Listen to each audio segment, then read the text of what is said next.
Shalom,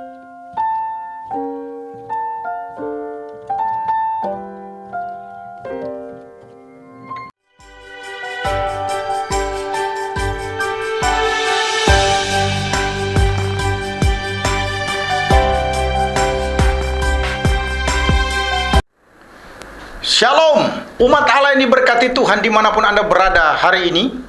Kita percaya bahwa kasih karunia Bapa selalu bersama dan tidak pernah meninggalkan kita. Kembali bersama dengan saya Pastor Dr. Hanas THD.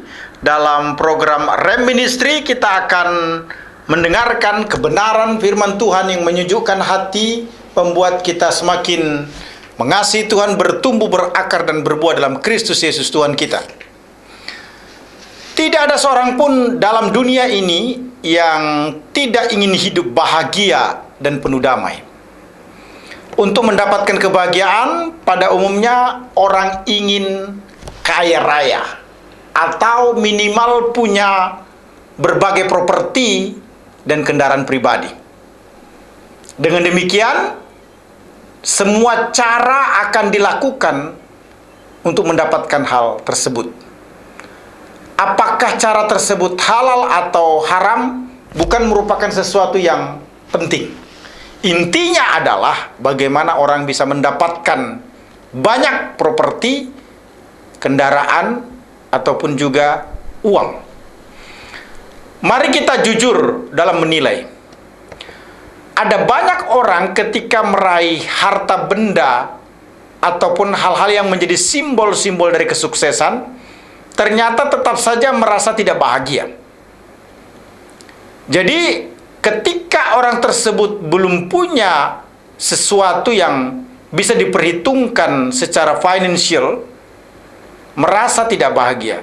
Namun setelah mempunyai secara financial, juga ternyata tidak bahagia.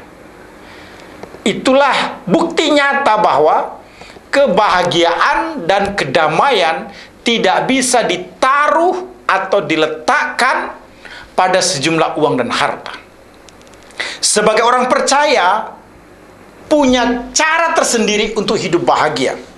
Sebagaimana yang dijelaskan dalam Matius 5, ayat 9 sampai dengan ayat yang ke-12. Tema firman Tuhan hari ini adalah kebahagiaan atau berkat Allah yang tidak terbatas bagi orang percaya, sebagai bagian terakhir atau bagian yang keempat. Mari kita perhatikan apa yang dikatakan oleh Matius dalam tulisannya dalam Injil Matius pasal 5 ayat 9 sampai dengan 12. Firman Tuhan berkata demikian. Berbahagialah orang yang membawa damai, karena mereka akan disebut anak-anak Allah. Berbahagialah orang yang dianiaya oleh sebab kebenaran, karena merekalah yang empunya kerajaan sorga. Berbahagialah kamu jika karena aku kamu dicela dan dianiaya, dan kepadamu difitnahkan segala yang jahat. Bersukacita dan bergembiralah, karena upahmu besar di sorga. Sebab demikian juga telah dianiaya nabi-nabi yang sebelum kamu. Umat Allah yang diberkati Tuhan Yesus Kristus, melalui teks Matius 5 ayat 9 sampai dengan ayat yang ke-12, maka setidaknya kita harus mengetahui dua hal yang membuat seseorang bisa menikmati kebahagiaan, bisa menikmati berkat Allah yang tidak terbatas. Yang pertama, berbahagialah atau diberkati karena membawa damai dari Allah. Ayat 9 berkata demikian, berbahagialah orang yang membawa damai, karena mereka akan disebut anak-anak Allah. Blessed are the peacemakers, for they shall be called sons of God. Orang yang membawa damai atau yang disebut dengan peacemakers adalah setiap orang percaya yang telah diperdamaikan dengan Allah, yang memiliki sifat seperti Kristus, yang selalu membawa damai, menuntun orang lain untuk berdamai dengan Allah, dan menunjukkan perbuatan damai. Menarik sekali. Pembawa damai itu hanyalah orang yang telah diperdamaikan Allah terlebih dahulu. Allah yang menjamin kepastian hidup kekal. Artinya, tidak seorang pun bisa membawa damai kalau dia belum diperdamaikan dengan Allah. Orang yang belum menerima Yesus sebagai Tuhan dan Juru Selamat pribadi bermusuhan dengan Allah. Karena dosa, itu sebabnya orang tersebut harus diperdamaikan lebih dulu dengan Allah. Artinya, mengalami pengampunan dosa, menerima Yesus sebagai Tuhan dan Juru Selamat pribadi. Roma 5 ayat 10 berkata, sebab jikalau kita ketika masih seteru diperdamaikan dengan Allah oleh kematian anaknya, lebih-lebih kita yang sekarang telah diperdamaikan pasti akan diselamatkan oleh hidupnya. Artinya, Kristus sudah mati sebelum kita menerima Yesus sebagai Tuhan dan Juru Selamat pribadi. Ada satu upaya dari Allah untuk mendamaikan kita dengan dirinya. Nah, sekarang kita sudah menerima Yesus sebagai Tuhan dan Juru Selamat pribadi, maka pasti kita akan memperoleh hidup yang kekal. Nah, itu sebabnya step 1 untuk bisa membuat seseorang membawa damai, dia harus berdamai dengan Allah. Yang kedua, pembawa damai harus selalu berdamai dengan dirinya sendiri. Jadi bukan hanya berdamai dengan Allah, tetapi berdamai dengan diri sendiri. Artinya sadar identitasnya yang mulia. Dirinya adalah anak-anak Allah atau ahli waris kerajaan Allah. Bukan hamba dosa. Bukan dikuasai, dikendalikan oleh dosa. Tetapi sudah berpindah. Dia menjadi anak-anak Allah atau ahli waris kerajaan Allah. Yohanes 1 ayat 12 berkata, tetapi semua orang yang menerimanya diberinya kuasa supaya menjadi anak-anak Allah, yaitu mereka yang percaya dalam namanya. Jadi ketika seseorang menerima Yesus sebagai Tuhan dan Juru Selamat pribadi, saat itulah dia disebut sebagai anak-anak Allah. Satu identitas baru yang diterima oleh orang tersebut. Menarik sekali. Yang ketiga, berita pendamaian itu dipercayakan kepada kita untuk mendamaikan orang lain dengan Allah. Mengapa? Karena setelah kita didamaikan dengan Allah, maka pasti kita juga berdamai dengan diri kita. Artinya kita mampu menerima diri kita sendiri, merupakan satu kekuatan yang dikerjakan oleh Roh Allah di dalam diri kita, sehingga apa yang kita alami dengan Allah ini membuat kita juga menyampaikan kabar pendamaian itu kepada orang lain. Tuhan memakai kita yang sudah didamaikan dengan dirinya untuk membawa kabar pendamaian itu kepada orang lain. Sebagaimana dijelaskan dalam 2 Korintus 5 ayat 19. Sebab Allah mendamaikan dunia dengan dirinya oleh Kristus dengan tidak memperhitungkan pelanggaran mereka. Ia telah mempercayakan berita pendamaian itu kepada kami.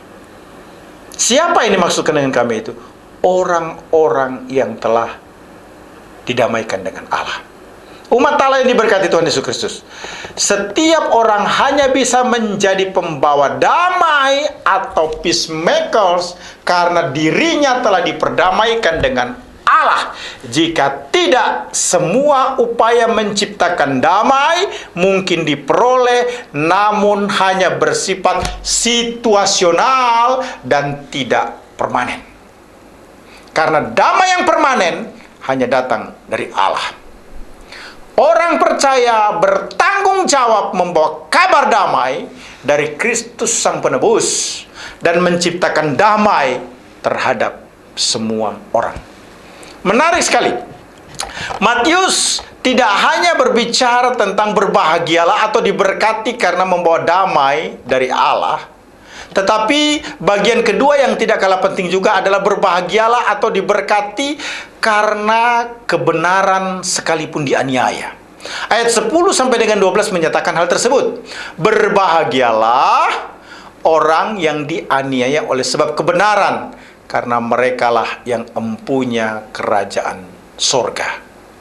Berbahagialah kamu jika karena aku kamu dicela dan dianiaya dan kepadamu difitnahkan segala yang jahat.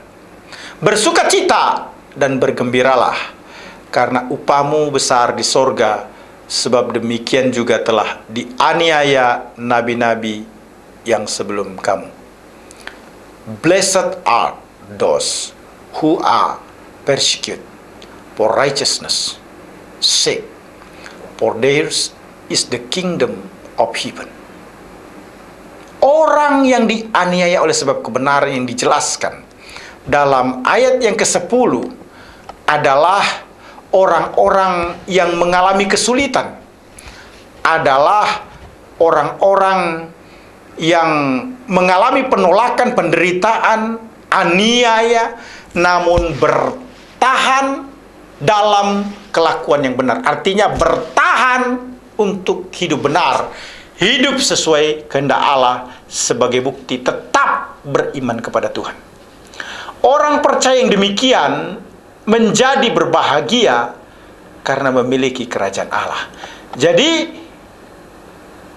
orang yang berbahagia atau diberkati itu karena mempertahankan kebenaran sekalipun mengalami penganiayaan. Istilah dicela dalam Matius 5 ayat 11 itu sejajar dengan dianiaya atau difitnah, di mana hal ini sangat mungkin dialami oleh setiap orang yang sudah menerima Yesus sebagai Tuhan dan Juru Selamat pribadi. Matius 5 ayat 12 memperkuat bahwa setiap orang percaya harus tetap dapat bersukacita dan bergembira sekalipun mengalami penganiayaan, karena penganiayaan yang dialami sehubungan dengan melayani Allah.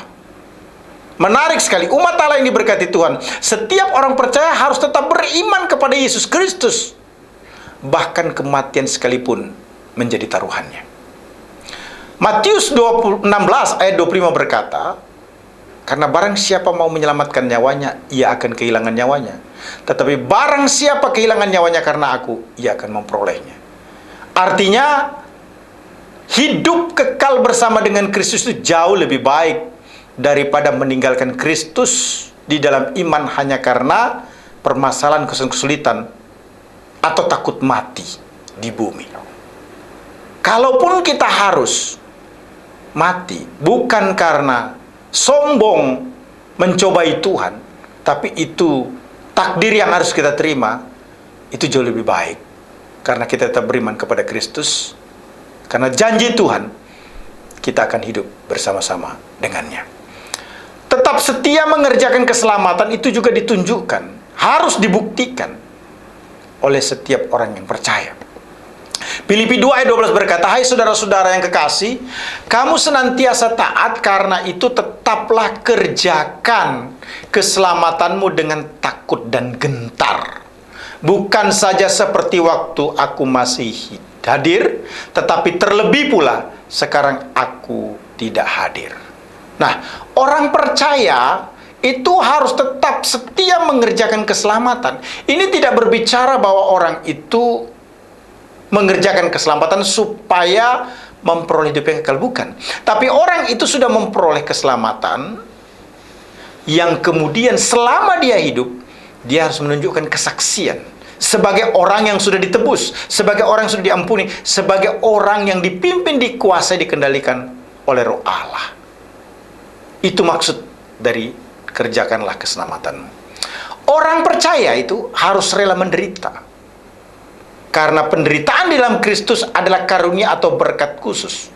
Penderitaan dalam Kristus adalah merupakan anugerah Allah yang istimewa, bukan dicari-cari, bukan pula sok-sokan. Kita perhatikan Filipi 1 ayat 29 berkata, sebab kepada kamu dikaruniakan bukan saja untuk percaya kepada Kristus, melainkan juga untuk menderita. Melainkan juga untuk menderita untuk Dia. Menarik sekali. Umat Allah ini berkati Tuhan. Kebenaran Allah itu menjadi standar hidup orang percaya. Mengapa? Karena kebenaran ini memerdekakan kita dari dosa. Kebenaran ini membuat kita tidak hidup di dalam dosa. Mazmur 119 ayat 11 berkata, dalam hatiku aku menyimpan janjimu, supaya aku jangan berdosa terhadap engkau. Jadi, orang yang tidak berbuat dosa itu disebabkan karena di dalam hatinya ada firman. Firman itu menjadi standar atau lifestyle bagi orang tersebut. Kebenaran Allah itu dipegang atau dihidupi. Pemazmur berkata, taruhannya adalah kematian.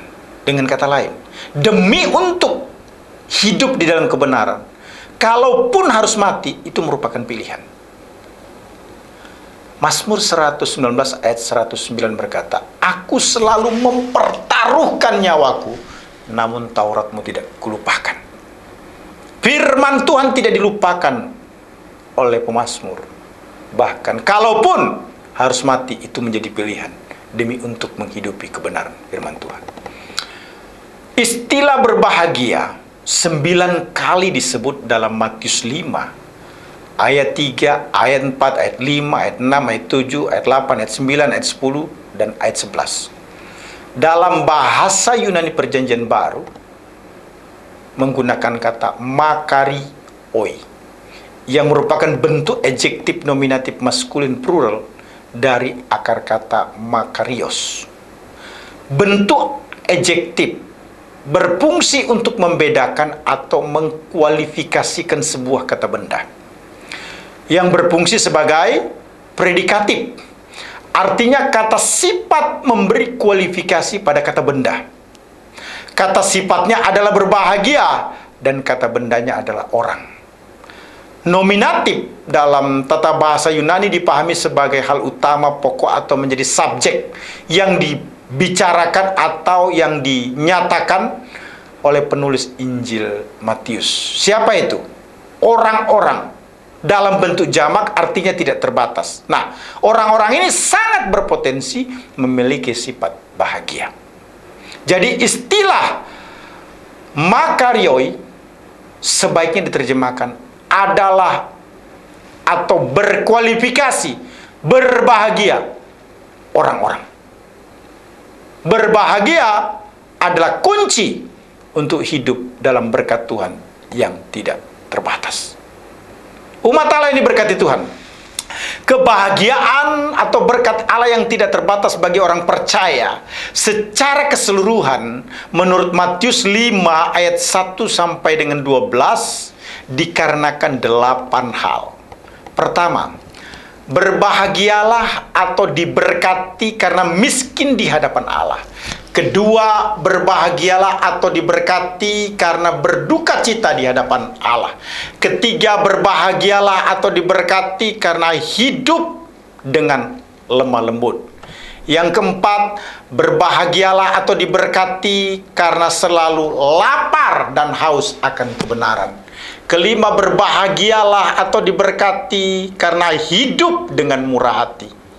Keenam, berbahagialah atau diberkati karena hidup dengan suci hati. Ketujuh, berbahagialah atau diberkati karena membawa damai dari Allah. Kedelapan, berbahagialah atau diberkati karena kebenaran sekalipun dianiaya. Saya percaya Anda yang menjadi pendengar setia diberkati Tuhan. Haleluya, Immanuel, amin.